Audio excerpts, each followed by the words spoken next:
Hello everyone, welcome back to my channel. তো আশা করি সকলে অনেক ভালো আছেন, আমিও ভালো আছি। আর আজকে একটি অন্যরকম ভিডিও নিয়ে আসলাম, যেহেতু আমার চ্যানেলটি কিন্তু কোনো রান্নার চ্যানেল না। যেহেতু আমি এই চ্যানেলে রান্নার ভিডিও দেই না, আসলে বিভিন্ন রকম ক্রাফট আইটেম বা হ্যান্ড পেইন্টিং আইটেমগুলোই দিয়ে থাকি। বাট আজকে একটু অন্যরকম ভিডিও নিয়ে আসলাম। এখানে আমি তৈরি করেছি কাঁচাগোল্লা মিষ্টি। তো মিষ্টিটা দেখতেও যেমন সুন্দর আর খেতেও ঠিক ততটাই সুস্বাদু। আর এই মিষ্টিটা আমি আপনাদেরকে এই যে কেটে দেখাচ্ছি। তো মিষ্টিটা কিন্তু তৈরি করতে কোনো ঝামেলায় না, একদমই সহজ আর অল্প সময়ে কিন্তু তৈরি হয়ে যায়। তো ভিডিও স্কিপ না করে পুরো ভিডিওটাই দেখতে থাকুন। তো আমি এই যে এখানে কিন্তু প্রায় 5 লিটার মতো দুধ নিয়ে নিয়েছি, আর সেটাকে খুব ভালোভাবে জাল দিয়ে নিয়েছি এবং ভিনেগার দিয়ে আমি এখানে ছানাটা তৈরি করে নিয়েছি। যেহেতু দুধ থেকে ছানা কিন্তু সবাই তৈরি করতে পারেন এভাবে লেবুর রস অথবা ভিনেগার দিয়ে, তো সেটা আমি আর দেখালাম না। তো এরপর এই যে ছানাটাকে আমি এইভাবে ভালো করে চটকে চটকে মথে নেব, এতে করে ছানাটা অনেক বেশি সফট হয়ে যাবে। এবং পরবর্তীতে কিন্তু আমি এটা হাত দিয়ে প্লেটের সাথে খুব ডলে ডলে একদম মিহি করে নিয়েছি, যাতে মিষ্টিটা খুব সুন্দরভাবে তৈরি করা যায়। তো এই যে এরপর আমি একটি প্যানে এখানে দুধ নিয়ে নিয়েছি আর দুধটাকে জাল দিয়ে নিচ্ছি। আর এখানে আমি নিয়েছি প্রায় 1.5 কাপ মতো লিকুইড গরুর দুধ। আর এই দুধটা জাল দিয়ে আমি খুব ঘন করে নেব।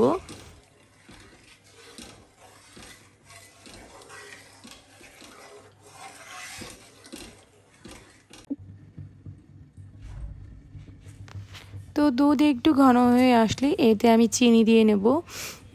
আর এখানে চিনিটা যে যার ইচ্ছা মতো দিতে পারেন, কারণ মিষ্টি যদি হালকা মিষ্টি খেতেও অনেক বেশি সুন্দর লাগে। যদি কেউ হালকা মিষ্টি করতে চায় তাহলে সেক্ষেত্রে চিনি কম দেবে, আর যারা প্রপারলি মিষ্টি খেতে পছন্দ করেন তারা একটু বেশি করে চিনি দেবেন। আমি এখানে মিডিয়াম চিনি দিয়েছি, প্রায় 5 থেকে 6 চা চামচ মতো চিনি দিয়ে নিয়েছি আমি।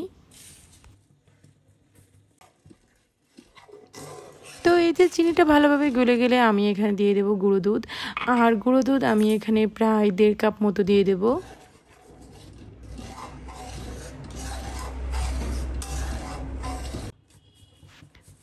এই যে আমি আরও 1 কাপ গুঁড়ো দুধ দিয়ে নিচ্ছি। আর গুঁড়ো দুধটা দিয়ে খুব ভালোভাবে এটা দুধের সাথে মিলিয়ে দিতে হবে, যাতে কোনো লাম্পস না বেঁধে থাকে।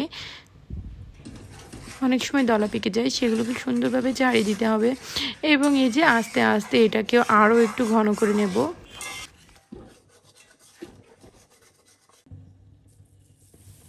তো এই যে ঘন করে জাল দিয়ে করে নেওয়ার পর এখানে আমি কিন্তু ছানা দেব।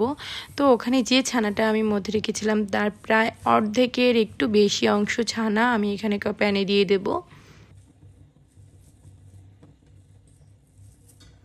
এরপর এই ছানাটা দুধের সাথে ভালোভাবে মিলিয়ে নিতে হবে এবং চুলার আঁচটা খুব কম রেখে এটাকে আস্তে আস্তে জাল করে নিতে হবে। তো এভাবে আস্তে আস্তে নাড়তে নাড়তে এই ছানাটা কিন্তু দুধের সাথে মিশে যাবে এবং এক পর্যায়ে এটা ঘন হয়ে আসবে। তো এভাবে আস্তে আস্তে নাড়তে হবে।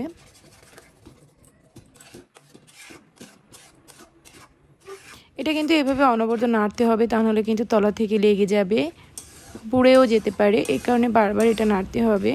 এভাবে নাড়তে নাড়তে যখন ঘন হয়ে আসবে তখন এটা নামিয়ে নেওয়ার সময় আমি এখানে দিয়ে নেব কনডেন্স মিল্ক। তো এই যে এখানে আমি প্রায় 2 টেবিল চামচ মতো কনডেন্স মিল্ক দিয়ে নিয়েছি। আর এই কনডেন্স মিল্কটা চাইলে স্কিপ করা যেতে পারে, বাট এটা কিন্তু এই স্বাদকে আরও দ্বিগুণ বাড়িয়ে দেবে। তো এই যে চুলা থেকে কিন্তু আমি নামিয়ে নিয়েছি। আর এই যে এটা কিন্তু এখনও গরম আছে, গরম গরম অবস্থায় কিন্তু এটাকে আবারও সুন্দর করে মেখে নিতে হবে। কিন্তু তার আগে এ পর্যায়ে কিন্তু এখানে একটা পদ্ধতি অবলম্বন করতে হবে, আর সেটা হচ্ছে এই কাঁচা ছানা।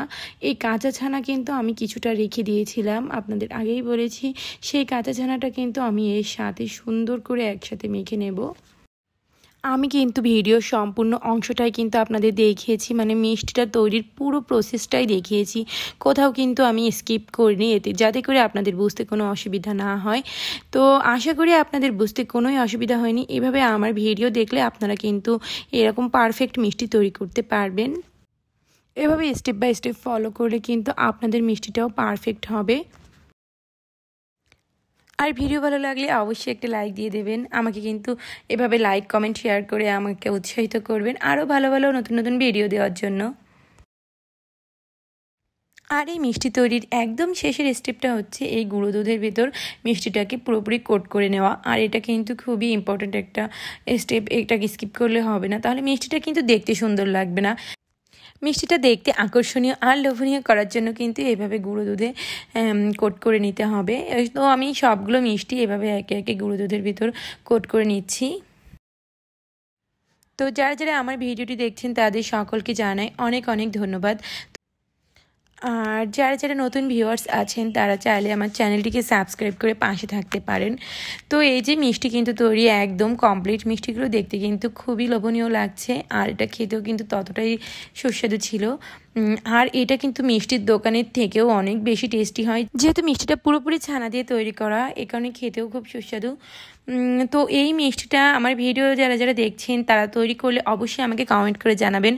আর আমি বলতে পারি যে এই মিষ্টিটা তৈরি করে কাউকে খাওয়ালে সে কিন্তু একদম আপনার ফ্যান হয়ে যাবে, কারণ আমি এখনও অবধি যাদেরকে এই মিষ্টিটা তৈরি করে খাইয়েছি তারা কিন্তু সবাই আমার ফ্যান হয়ে গেছে আর এই মিষ্টির প্রেমে পড়ে গেছে। কিন্তু